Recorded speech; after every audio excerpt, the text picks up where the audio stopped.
What's up, my Central Unit? It's the Central Man here, back again with another classic WrestleMania pay-per-view review. So, I did one in the PG era, that is WrestleMania 26. One in the Ruthless Aggression era, that is WrestleMania 23. One in the Rock and Roll / Hulkamania era, in the 80s. That WrestleMania was in the start of the 90s, that is WrestleMania 6. One in the New Gem era, that is WrestleMania 11. That was the last one. So I'm gonna do one in the the Attitude era. That is WrestleMania 15. This show is at the First Union Center. Right now, it's the Wells Fargo Center in Philadelphia, Pennsylvania, on the 28th of March, 1999. The attendance for the show was 20,276. And the tagline for WrestleMania 15 is the Raging Climax. This is built around this feud between the Corporation and the Ministry of Darkness. The main event later on tonight between Rock and Stone Cold for the title. Yeah, and this bullshit fiasco of Brawl for All. Also, I'll get to that later on the show. The ticket sales, was it 4,000? I think it's about 4. Was it 437,000.50? I don't know in buy rate terms, but anyway, so the commentators for the show is Michael Cole and Jerry Lawler. Jim Ross returned on commentary, to commentate the main event. So we're gonna do some matches on the not pre-show, but the matches on Sunday Night Heat. This is decades before WWE started doing the pre-show matches in every single pay-per-view they did. So we got matches on the pre-show. You probably get Sunday Night Heat on.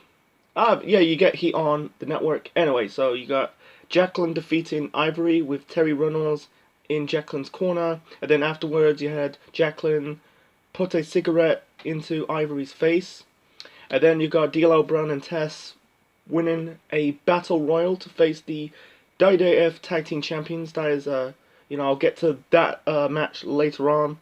And then, so anyway, so the first match to kick off the main show of WrestleMania 15, we got a triple threat hardcore match for the WWF Hardcore Championship. We got Billy Gunn, the champion, defending the belt against Hardcore Holly and Al Snow. Yeah, I know the rumors, because the original plans for this WrestleMania 15, you have Billy Gunn holding the IC belt, the Intercontinental Championship belt, and Road Dogg Jesse James holding the Hardcore title belt. I don't want to get into that. It's just what it is. I think it's just too predictable. Anyway, so Billy Gunn defeated the former champion Hardcore Holly on a Raw a few weeks before this pay-per-view to become the Hardcore champion. And this match was decent. It wasn't like a bad Hardcore match. It wasn't a greatest Hardcore match of all time. It was a fun for what it is. Yeah, a lot of broomstick, the broomstick, hockey sticks. I think like one moment of the match they used head. Al Snow's doing the head gimmick. In the end, Billy Gunn hit Al Snow with the famouser. And then you got Hardcore Holly hit Billy Gunn in the chair, hit him with the chair, pins Al Snow, and regains the Hardcore Championship.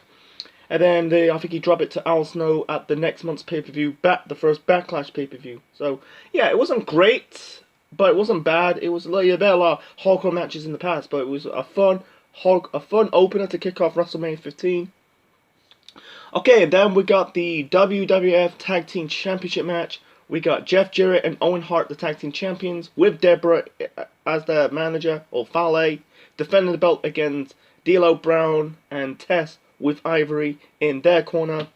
Like I said earlier, you had basically Terry Runnels put a cigarette into Ivory's face. That I think so.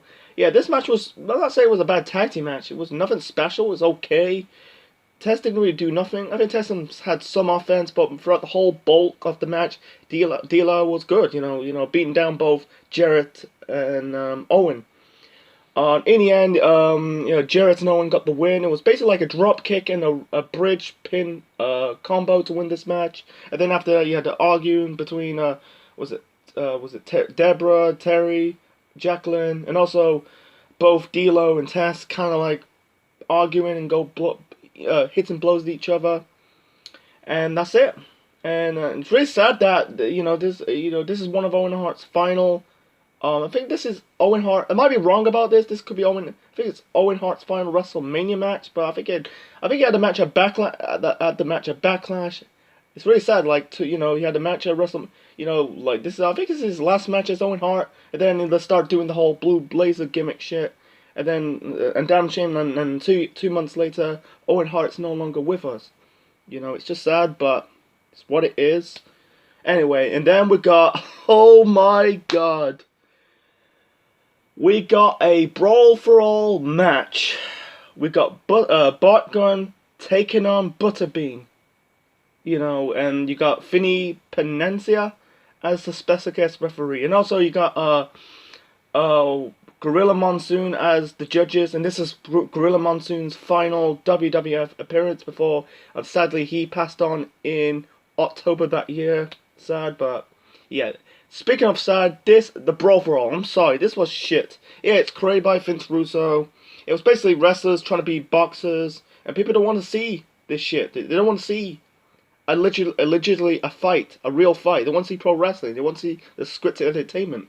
The original plans for Brawl for All as, Steve Williams winning the whole thing, but unfortunately, he got knocked out by Bart Gunn, so decided Bart Gunn's the winner.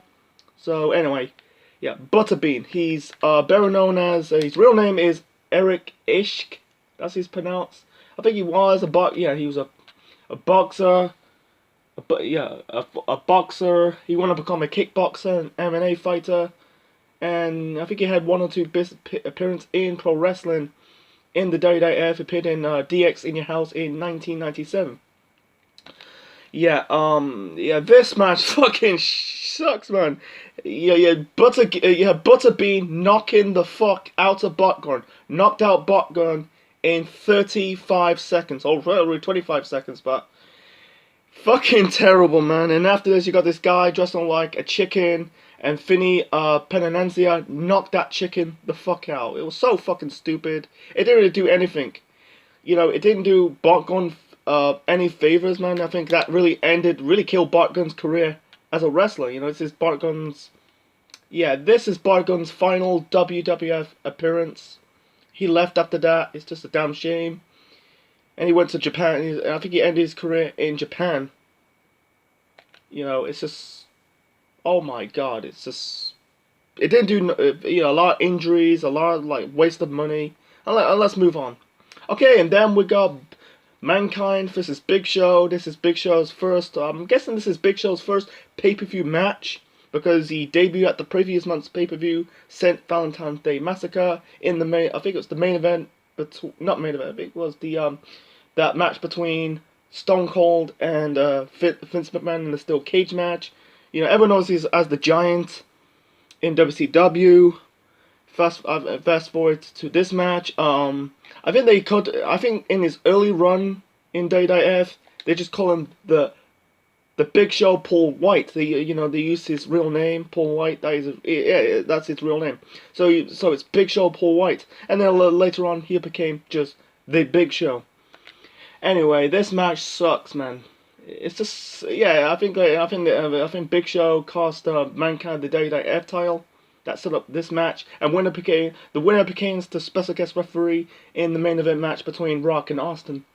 Yeah, besides that, it was just not really a good match, man. It was more like it's more of a brawl than an actual match. You had moments of the match, you basically had Mankind lock the mandible claw onto Big Show, Mr. Socko. But besides that, you had Big Show hitting Mankind with the chair, and got himself disqualified when he chokeslammed Mankind into the piles of chairs. That really pissed Vince off. Do you know who I am? Really cut. Basically, Vince wants Big Show to be in the main event to screw Austin out of the championship. slapped him. Big Show teased off a choke slam. He didn't, but he punched Vince after that. And then later on the show, you see Big Show getting arrested. And Vince says, "I'm gonna be the referee." Anyway, so the next match, we got a 4 corners elimination match for the Intercontinental Championship. We got Road Dogg Jesse James defending the belt against Goldust with Blue Meanie and Ryan Shamrock. Ryan Shamrock is Ken Shamrock's kayfabe younger sister. And speaking of Ken Shamrock and Val Venus. I don't understand this. This is more like a tag. They use it in a tag team format instead of, you watch a lot of Fatal 4-Ways matches right now. They just started with all 4 guys in the ring. But no, they kind of started as a tag team, tagging out. I don't like that. I gotta change the rules up later on. Anyway, it's just basically what it is. A tag team, basically Road Dogg tagged to Shamrock tagged to Road Dogg, like Val Venus tagging to Goldust tagging to Val Venus. Anyway, you had both Shamrock and Val Venus got themselves, were the first 2 guys got eliminated, but they got both double counted out. So the final 2 is Road Dogg, Jesse James, and Goldust. In the end, Ryan accidentally tripped over Goldust.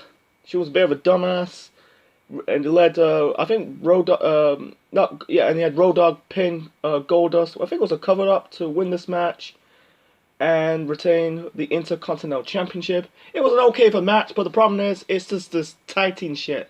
I'm glad they changed it and just to have all 4 guys start in the ring and throughout the whole match instead of doing a tag team thing. It wasn't really. If it was a tag team elimination match, yes, but a normal match, a 4-way for the IC title belt, no. Anyway, and then we got Kane versus Triple H. I think China turned on DX to join the corporation. Yeah, basically the storyline is that this feud between Kane and Triple H is that Kane kind of like throw a fireball into China's face, and then Triple H got the revenge on Kane. He dressed up like Goldust and shoot a fireball into Kane's face, get his own back.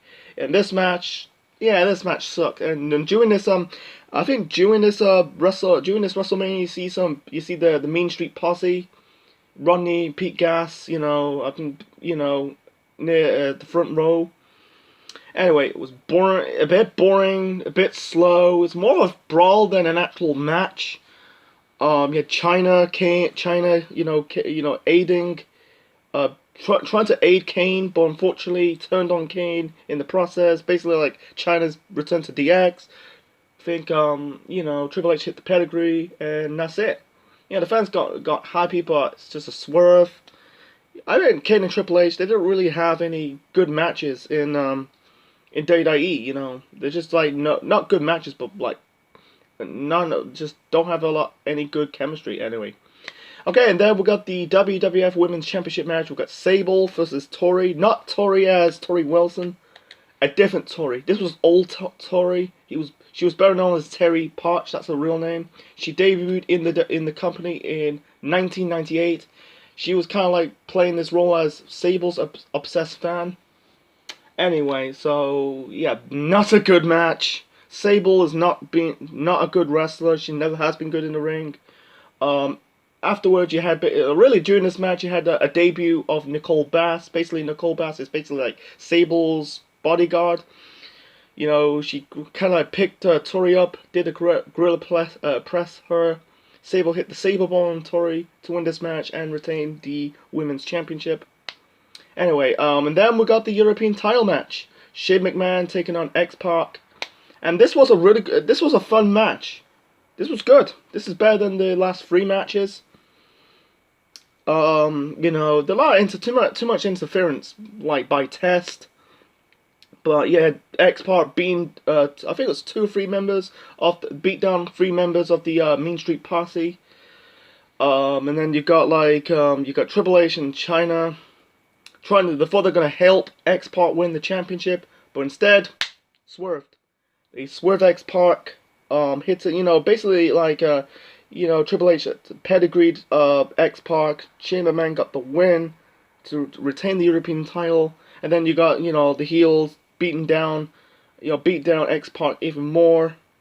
And then you got the rest of the DX members. I think it was just was it Road Dogg and Billy Gunn, but they also got beat the numbers game playing up. Is still and then you got Kane chase off the members of the corporation, like Shane, Triple H, and China. And this was officially the end of DX. They stuck around a little bit in '99, but they broke up later that year. They kind of came back in 2000 as a heel group. I think turning heel in Triple H is okay, guys, this is going to be an intermission of this review. This is going to be called Set Your Mind Thoughts, so this is kind of like a one and only type of thing in my future classic pay-per-view reviews, whether it's WWE, whether it's WCW, ECW, wherever. I'm going to talk about, Triple H's heel turn, Triple H turned heel on the show during this European title match between Shane McMahon and X-Pac. Yeah, I think this is Shane McMahon's first match as a wrestler, I think. So I think Triple H turning heel was a good idea. Like he said in an interview, he wanted to be on the same level as Austin, to be the top guy in the company. And because I think it was a good idea, because look at the NWO. They got Red Hart in '96 and '97, and by the time in '99, like in loud parts in '99, going into '98 all the way to '99, they got really stale. I think with DX, if Triple H stick around never did the heel turn on that show, I think DX will get stale. In '99, probably they broke up in 2000. I think Triple H turning heel was a good idea. Develop the game character, became more ruthless. Being this most ruthless guy in the business. So yeah, and I like this match. I think this match was good. Like I said, but it was too much interference by Test. But I think it's just what it is. But I think it's still good, better match than the other three past matches on the card on the show. So yeah, it didn't really hit X-Pac in the run. He went on to tag along with Kane. But I think this Hilton benefit Triple H in the future.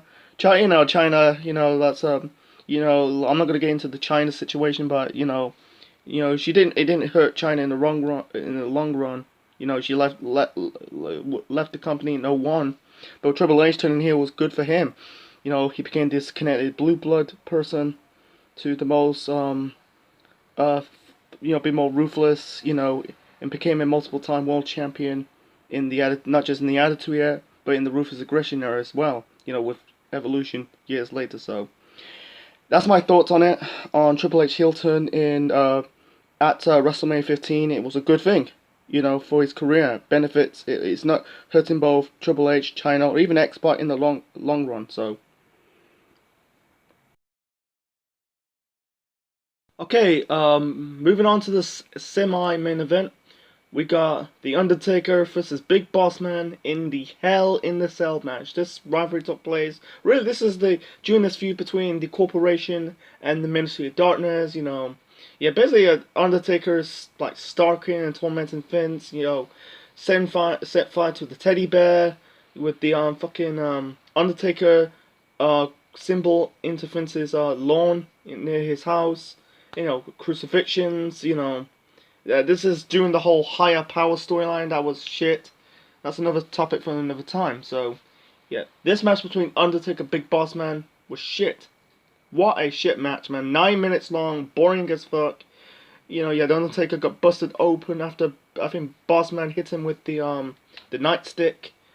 It's just what it is. You don't really need the cell. Why they doing the Hell in the Cell match? I don't understand this. So, it's just, what the hell?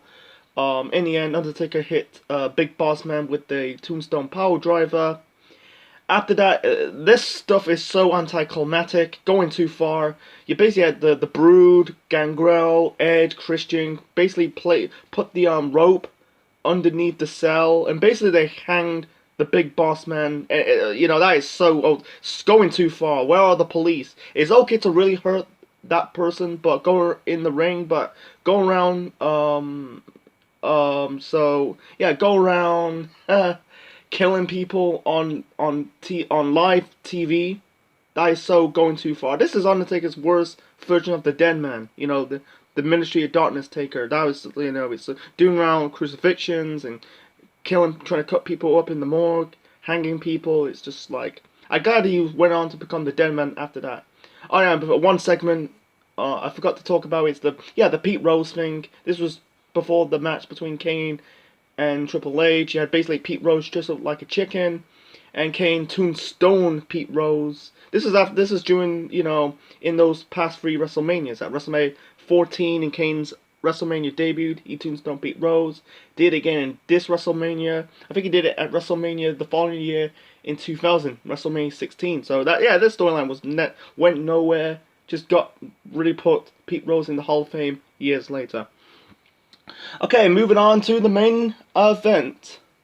We got a no disqualification match for the WWF Championship. We got The Rock, the Corporate's champ, defending the belt against Stone Cold Steve Austin. The original plan was supposed to be Vince, but unfortunately Shawn Michaels dismissed Vince to be a referee and sent him back to the back, and all members of the corporation are banned. So yeah, this match was another JR in commentary that really add into this main event. He's selling a good match. And this is a good match between Rock and Stone Cold, because Rock is the top heel in the company at the time. Stone Cold's the top babyface.